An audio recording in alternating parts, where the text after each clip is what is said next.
La continuité écologique inquiète. Elle cristallise certains projets de restauration de rivières. Ces craintes sont-elles fondées? Qu'en est-il des actions réellement mises en œuvre?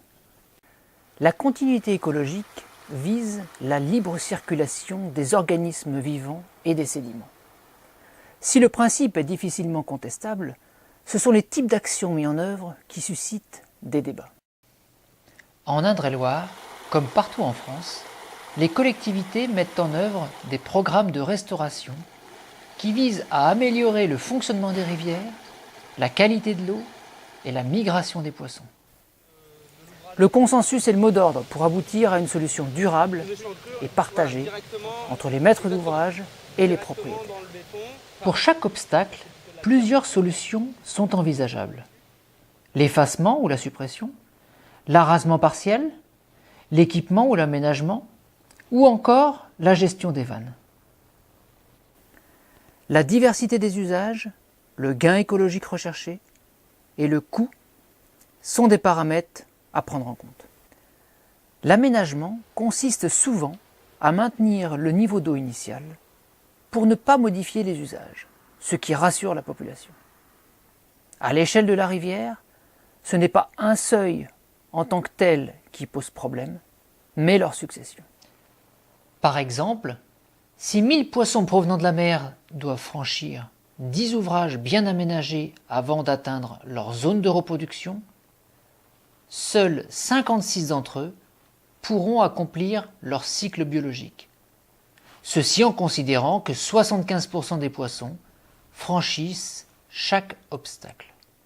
Par ailleurs, le fonctionnement de ces passes à poissons est aléatoire puisque 60% des ouvrages équipés sur le bassin de la Loire ont un défaut d'entretien.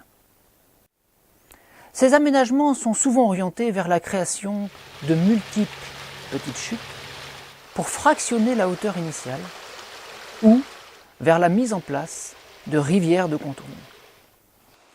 Nous sommes devant l'ouvrage de répartition du Moulin du Gravier sur la commune de Neuville-sur-Brenne. Donc il y avait une chute résiduelle de 60 à 70 cm qui a été répartie en une rampe en enrochement ici et 2 pré-barrages en aval qui permettent de segmenter cette chute en 3 petits seuils. Ces travaux ont pu être entrepris en accord avec le propriétaire et nos différents partenaires financiers et ont permis de rétablir la continuité écologique sur le Moulin du Gravier. Des aménagements peuvent s'avérer très complexes et lourds financièrement, notamment dans le cas de plans d'eau sur cours. L'investissement doit être à la hauteur des enjeux. Sur la Choisille, le contournement du plan d'eau de Châtenay a permis le décloisonnement de toute la vallée. L'arasement partiel consiste, lui, à diminuer la hauteur d'eau à l'amont d'un barrage. Cet abaissement est discuté avec les différentes parties prenantes. L'aménagement associé est en général plus léger et beaucoup plus facile à franchir par les espèces piscicoles. Des rivières de contournement à faible pente sont complémentaires à ces arasements partiels, comme ici, sur l'Adème ou l'Escotet.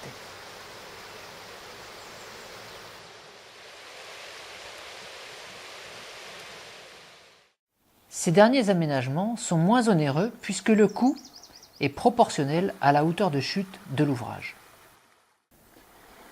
Sur la Manse, la création de radiers espacés pour rehausser la lame d'eau a permis de reconstituer une vraie dynamique de courbe. Donc nous sommes sur la Manse aval, près de la confluence avec la Vienne, au niveau du premier obstacle par rapport à la remontée piscicole. Et en 2013, sur ce secteur-là, nous avons fait des travaux de restauration de la continuité écologique.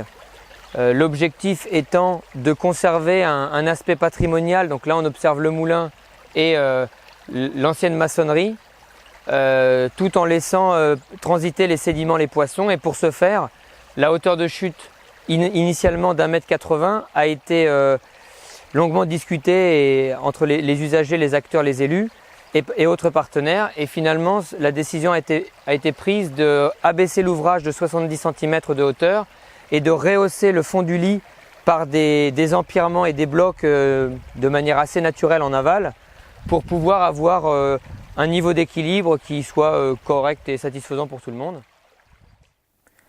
L'abaissement partiel de la ligne d'eau peut conduire les maîtres d'ouvrage à mettre en place des mesures correctrices qui visent à resserrer la rivière et rehausser la hauteur d'eau par l'intermédiaire de banquettes végétalisées.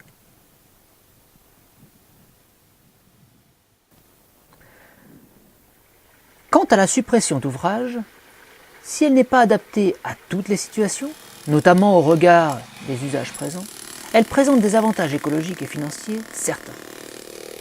Des opérations peuvent être réalisées manuellement, tout en respectant le patrimoine bâti.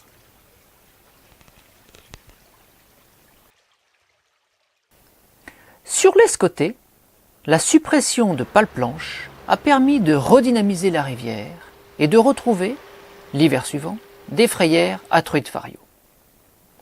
La continuité écologique n'est pas réservée au saumon ou à l'anguille. Toutes les espèces de nos rivières ont besoin de se déplacer pour se reproduire. Pour les plus gros travaux, la suppression d'ouvrages s'accompagne de mesures correctrices.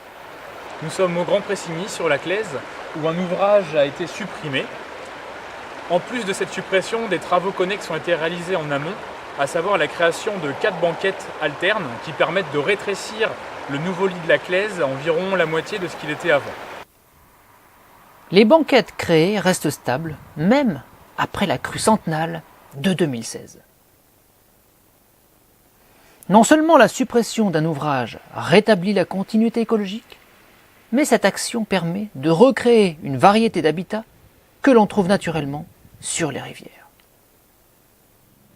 Si le cortège d'espèces piscicoles évolue après ces travaux, il est plus conforme au peuplement attendu. Les truites, chabots et vairons remplacent les gardons et carpes, notamment sur les petites rivières. Les suivis par pêche électrique, l'inventaire des frayères à truites fario ou la recolonisation de certains axes par les espèces migratrices sont autant d'indicateurs qui confirment ce gain écologique. Bon nombre d'élus locaux sont très sensibles à la problématique de la continuité écologique et n'hésitent pas à s'impliquer dans des démarches ambitieuses.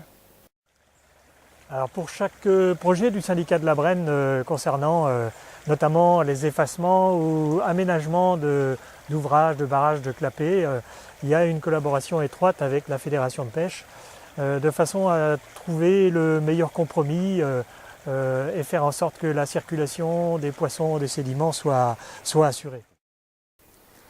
Pour entreprendre autant d'actions, les techniciens de rivière doivent rencontrer, expliquer et convaincre même par -7 degrés comme ici lors d'une journée pédagogique du conseil d'administration de la Fédération de pêche sur la Manse. Concernant l'activité pêche, ces travaux peuvent induire une modification du type de pêche, mais en aucun cas une disparition de l'activité. Dans certaines situations, la collectivité territoriale a même retrouvé de nouveaux droits de pêche. La Fédération de pêche d'Indre-et-Loire initie des projets, participe à la sensibilisation des élus et finance une partie des travaux avec le concours de la Fédération nationale de la pêche en France. Au travers d'actions ambitieuses, un indicateur ne trompe pas. C'est le retour des eaux courantes et des rivières vivantes, comme le souligne Jackie Marquet. Nous avons, en rétablissant la continuité écologique, regagné de la vie dans nos rivières, ce qui nous donne effectivement une rivière avec un grand dynamisme et avec des courants diversifiés. Et je pense que c'est une des bonnes formules.